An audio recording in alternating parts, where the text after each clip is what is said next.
Hello friends, I'm Dr. Sunil Saini, trauma neurosurgeon, expert in limb lengthening, deformity correction and pain management. Osteoarthritis knee एक ऐसी condition जिसके अंदर हमारे middle compartment most commonly damage होता है। जैसे हम नी जॉइंट का स्ट्रक्चर जब भी हम देखते हैं तो there is femur bone, there is tibia bone, in between femur and tibia there is a meniscus, और हमारे जो फीमर का एंड होता है, लोअर एंड होता है, वहाँ पे हमारी गद्दी होती है, that is called cartilage. This cartilage is basically responsible for formation of lubricant as well as smooth movement. तो ये लुब्रिकेशन फॉर्म करता है, स्मूथ मूवमेंट्स के लिए फॉर्म करता है। It's a white glistening structure.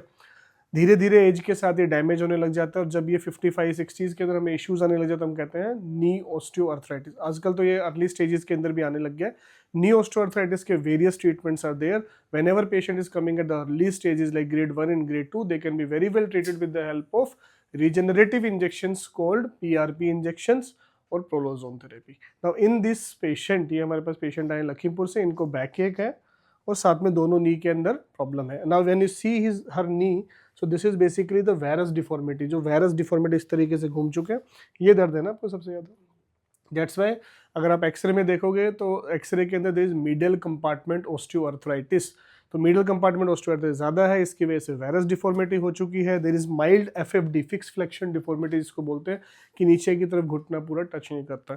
सो ऐसे कंडीशंस के लिए it's a grade 3 osteoarthritis, you didn't want to go for any surgical intervention. ऐसे में grade 3 ऑस्टियोआर्थराइटिस को भी बिना सर्जिकल इंटरवेंशन के मैनेज कर सकते हैं, रिवर्स कर सकते हैं with the help of these regenerative injection therapies, where we are using ozone, which acts as an anti-inflammatory, analgesics, and increase the oxygenation to the tissue so that the cartilage can regrow.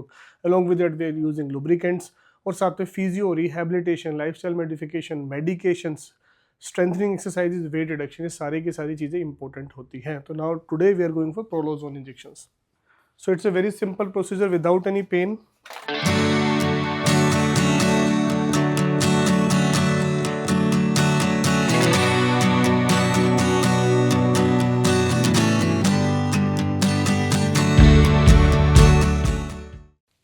Post injection manipulation is very very important so that we can correct the deformity. तो हमने इसमें सब कुछ डाल दिया, धीरे रखिए।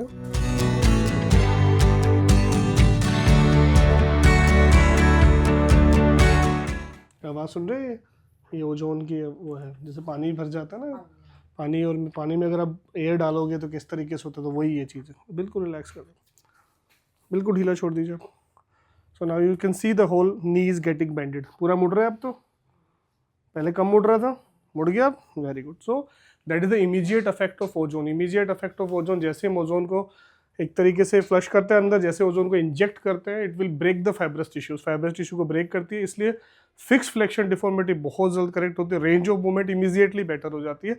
Similarly will go for the second procedure on the left side. Along with this we will give the साहोत्रा ब्लॉक, जो हम लोग बैक में जाके लगाते हैं पॉप्लेटल फोसा के, so that any deformities, any fibrous tissues, और स्पेशली ऑन मीडियल साइड वो सारा का सारा रिलीज हो जाए। इसके साथ में we will go DSCB injection, that is beta 4 and beta 5, and physio, rehabilitation, lifestyle modification and strengthening exercise, this need to be followed. So this is how we treat, इनको हम कहते हैं कि रिजेनरेटिव ऑर्थोपेडिक्स या regenerative injection है, जो regeneration का काम कर रहे हैं। एक समय हम कहते थे कार्टिलेज जब एक बार डैमेज हो गया दोबारा से रिपेयर रिजेनरेट नहीं हो सकता, लेकिन ऐसा कुछ भी नहीं है। Now it has been very well established that with the help of these different techniques it can be very well regenerate, like with the help of PRP injections, with the help of BMAC injections, with the help of these prolozone therapies, it can very well recover, it can very well regenerate. And along with that we need to continue the physio, rehabilitation, dietary changes, physiotherapy, strengthening exercises, weight reduction, ये भी उतने ही important होते हैं। इन सब factor पे भी हमें काम करना होगा। ऐसा नहीं कि आपने सिर्फ इंजेक्शंस ले लिए उसके बाद आप सोचोगे बिल्कुल परफेक्ट हो जाओगे, क्योंकि मैनी टाइम्स हमने देखा है पेशेंट्स के पास डायबिटिक होती है, हाइपरटेंसिस होते हैं, हाइपोथायराइडिज्म होते हैं। So it's a inflammatory syndrome, we need to control that also, और उसके लिए हम एमरेजिम पेशेंट को देते हैं।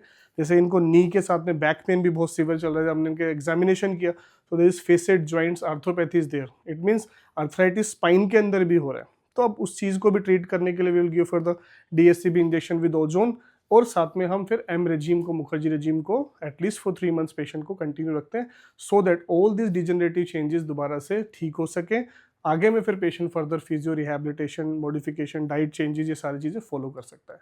सो उससे पेशेंट की क्वालिटी ऑफ लाइफ इंप्रूव होती है। एक्टिविटीज़ ऑफ डेली लाइफ, जो पेशेंट अपनी एक्टिविटीज़ नहीं कर पा रहा, हमेशा 24 घंटे दर्द में, वो सारी चीज़ें इंप्रूवमेंट आती है।